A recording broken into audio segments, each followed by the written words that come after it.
As you know, the Republican Supreme Court, Republican-dominated Supreme Court, gutted the Voting Rights Act a couple of weeks ago in what some have described as analogous to deciding that we had a bad intersection where accidents were happening. We put up stoplights and motion-activated cameras to catch license plate numbers that come through and don't stop.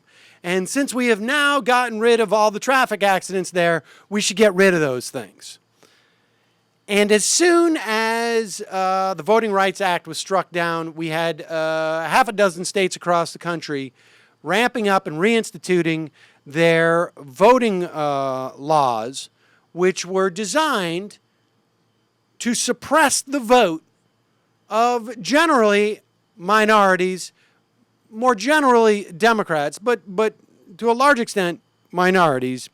And there is now a trial in Pennsylvania over the constitutionality of the state's voter identification law, the state constitutionality of the state's voter identification law.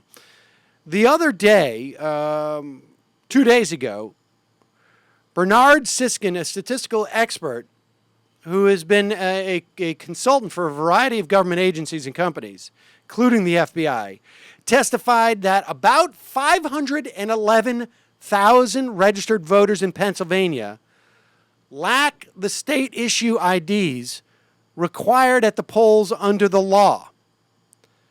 He also said the law disproportionately affects Democrats and members of minority groups.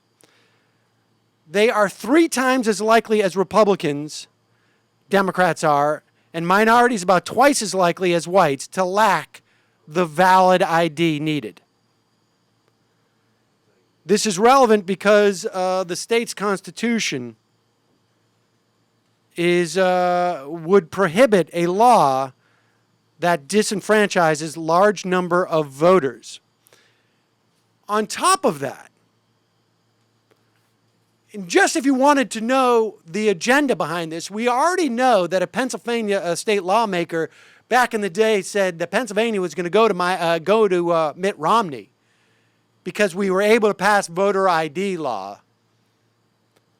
We now have a Republican representative after the election bragging about this fact in regards to a question about voter ID. Listen to it now.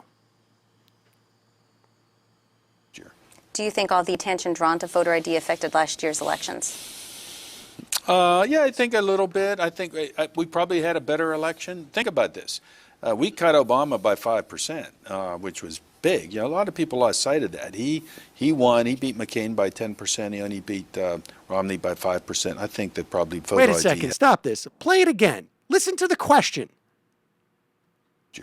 Do you think all the attention drawn to voter ID affected last year's elections? Yeah, I think a little bit. I think we probably had a better election. Think about this. We cut Obama by 5%, which was big. You know, a lot of people lost sight of that. He won. He beat McCain by 10%. He only beat Romney by 5%. I think that probably voter ID had helped a bit in that. So the question is, do you think that all the attention about your attempts to suppress voting in Pennsylvania drove up the rate of participation? And he doesn't even hear the question. All he does is say he thinks he's in some type of meeting with donors. No, voter ID was successful for us. We were able to cut Obama's margin, and he was right. In 08, Obama won by 10 points, and 5 points in 2012 in Pennsylvania. So he was right. They were able to keep people away from the polls. Not the response you'd expect. Well, what we really did, and what was more important, is that we maintained the integrity of our election because of our bullshit talking points about what this is supposed to be preventing. This is just grotesque. It's grotesque. In fact, I don't know how this isn't admitted into this court case the next day. They even admit that it suppressed voter turnout. Unbelievable. Really unbelievable.